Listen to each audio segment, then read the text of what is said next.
I just told him. I saw him the other day. I just told him to kind of be open to anything and just go into the NBA with an open mind and willing to learn. I mean, he's a bright kid. He number 2 pick for a reason. And so, as far as the stuff on the court, I think he'll be able to handle it. I told him not to be too focused on trying to gain weight. I mean, that'll come naturally. But just told him to be himself and be open to everything about the NBA as a game and as a profession on and off the court. Now, I think you go in a fortuitous situation because you went to a team that's a winner. He goes to a team that's been bad for the last couple of years. Is that a challenge for him, you think? And how will he handle it? Obviously, playing it where you guys played, losing isn't part of the equation. Yeah, I mean, it's different. Fortunately for me, I didn't go to an organization that was, trying to rebuild. We just kind of got lucky and had the 10th pick, and I had, having to fall to 10. But for him, it's just about, having a steady mind. I think it's going to be something that he hasn't experienced before. Even me coming from a winning program and going to the Heat, I still lost more games, last year than ever before in the season. So it's just a different world, a different league, and so I think he just has to be able to stay level-headed and not get too high, and not get too low about things in the season. That's good advice. We're talking to Justise Winslow of the Miami Heat, of course, from Duke as well, Tiki and Tierney, CBS Sports Radio. And I'm curious about Justise. We spend a lot of time, we hear Coach Calipari, and again, a slew of Kentucky kids drafted again last night, as is the case in the recent trend since he went there. And we know it's pretty much a one-and-done factory, and he doesn't hide from that. I'm curious, when Coach K and the Duke staff began to approach you, and I'm probably guessing it was as a sophomore, maybe if not earlier, what was their recruiting pitch? Like, how much of the NBA was part of that initial pitch and just talked about freely with you before you committed to Duke? Well, just during the recruiting process, we talked, mostly about winning, and that was the biggest key to getting me down there is that it was a winning program and that we had a chance to really contend for a national championship. And we kind of thought it would be a 2-year plan, heading into Duke. But kind of once I got down there and they saw me work out, they told me that I would have a decision to make at the end of the season. But during the recruiting process, they told me that they thought Duke would be the best place for me as far as preparing me for the league, and I think that they did a pretty good job in that, and just getting me there mentally, getting me in the right mindset of a NBA professional, and just preparing me for everything about the league on and off the court.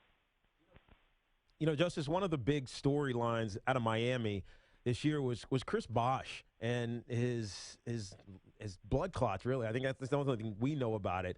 What's going on with Chris Bosh? And you guys expect him to be available to play next year? I can't really say anything about that. I mean, it's a way bigger deal than just basketball, but they kind of keep that issue private to him and his family, and we kind of just honor that privacy. So to be honest, I talk to Chris and things like that, but I'm not sure of the nature of it and if he's going to be able to play, but I would love to have him out there. Yeah, what do they tell you in those situations? Like the team, is it he's just going to be unavailable? You know what I mean? Because it's a big loss for what you guys are trying to accomplish. Yeah, I mean, eventually we pretty much knew that Chris wasn't going to join us, on the court for the rest of the season, but he was still around, still helping us, especially guys like me, the young guys, figure the season out, and especially in the playoffs when teams got a little bit more tough. But just having him around makes a big difference. So, I mean, hopefully we can, get him back on the court. Hey, Justise, how often do you see Pat Riley? What is his day-to-day role within the building? During the season, the regular season, I probably saw Coach Riley twice a week, and then a little bit more during playoffs. But, no, he kind of just gives, us players and, the coaching staff our space to, figure things out. We've had a couple lectures or talking to throughout the season. But, I mean, other than that, he pretty much gives us players and the coaching staff, space to, figure it out and do what we do. It's funny you say that because we had a conversation earlier about Phil Jackson and the Knicks and, all the rings that he's won. Does Pat ever come down and throw out the rings? Does that ever become a motivating factor for you? No, I mean, he wears them, and he obviously tells stories about them, but he doesn't put them in our face or show them off. I think, this organization is a pretty, motivated culture, and so we don't need, somebody, showing off their rings to get us motivated.